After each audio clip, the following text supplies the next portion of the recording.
Distinguished President of the Council, Distinguished President of the Swiss Confederation, Excellencies, colleagues, and friends.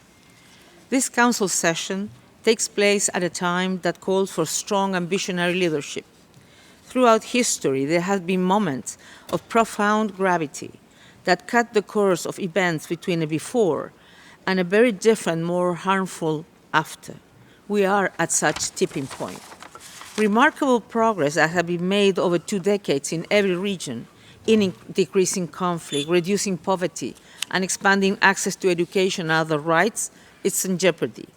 Depleted by the pandemic, divided by growing polarization, undermined by growing environmental harm, and corroded by digital disinformation, hatred, and distortions of democracy, disregard of the rule of law, many societies are evolving or plunging into increased repression and violence, rising poverty, anger, and conflict. The military attack on Ukraine is putting at risk countless lives. Between Thursday morning and last night, our office has recorded 406 civilian casualties, including 102 killed, including 7 children, and 304 injured. Most of these civilians were killed by explosive weapons with a wide impact area, including shelling from heavy artillery and multi-launch rocket systems and airstrikes. The real figures are, I fear, considerably higher. Meanwhile, millions of civilians, including vulnerable and older people, are forced to huddle in different forms of bomb shelters, such as underground stations to escape explosions.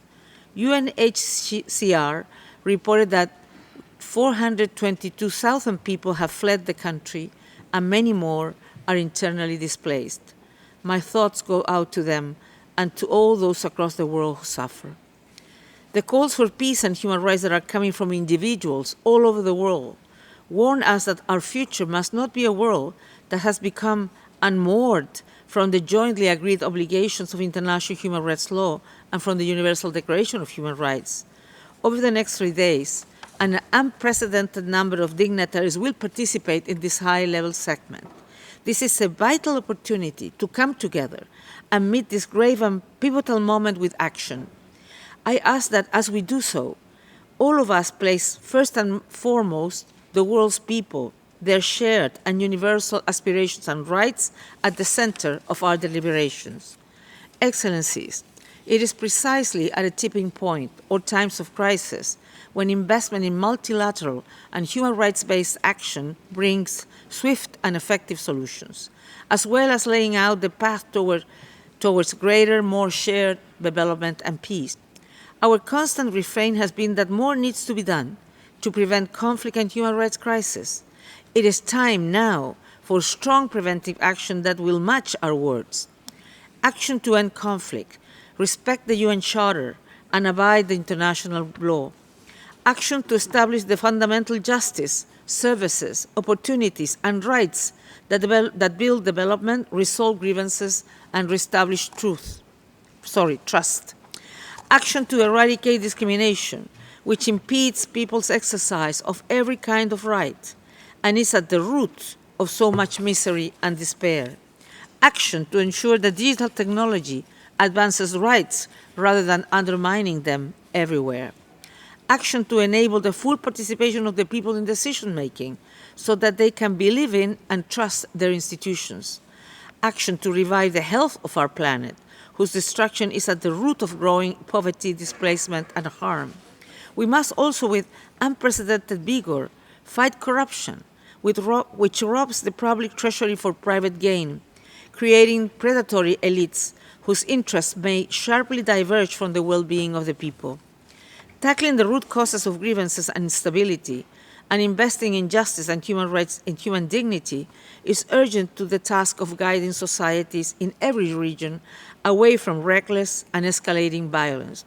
It will help create deep and long-term solutions to the harm that has been done by the pandemic. This preventive work is also essential to meeting the challenge of climate change and the scourges of extreme poverty and forced displacement. Excellencies, there are no winners and no losers here. We're all diminished by conflict. Already, conflicts is creating humanitarian need on a scale that far exceeds our capacity for assistance. It is shattering lives and economies, driving people from their homes and creating both bitter grievances and despair. We know that once violence begins to escalate, options for solution become increasingly difficult. And this is true both within societies and between countries. Decisions that are taken at this crucial time will have a lasting impact. We can and we must reestablish a trajectory that benefits all of us, one that will establish a sound and shared basis for development and stability in line with fundamental principles of international law and human rights. This is a call that demands solidarity. There are no sidelines to sit on, and there's no room for mixed signals.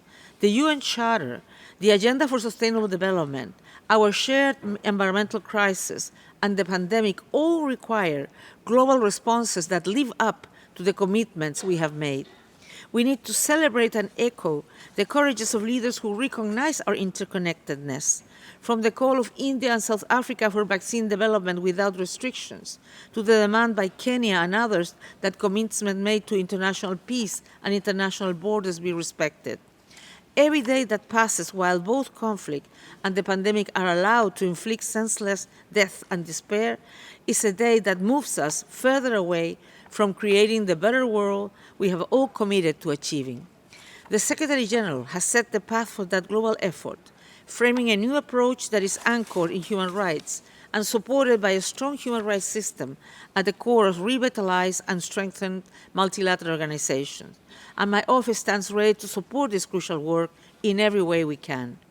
I join you, Mr. President, in calling for all members to overcome polarization, discuss our differences, and come together to advance the fundamental rights of all human beings. I thank you.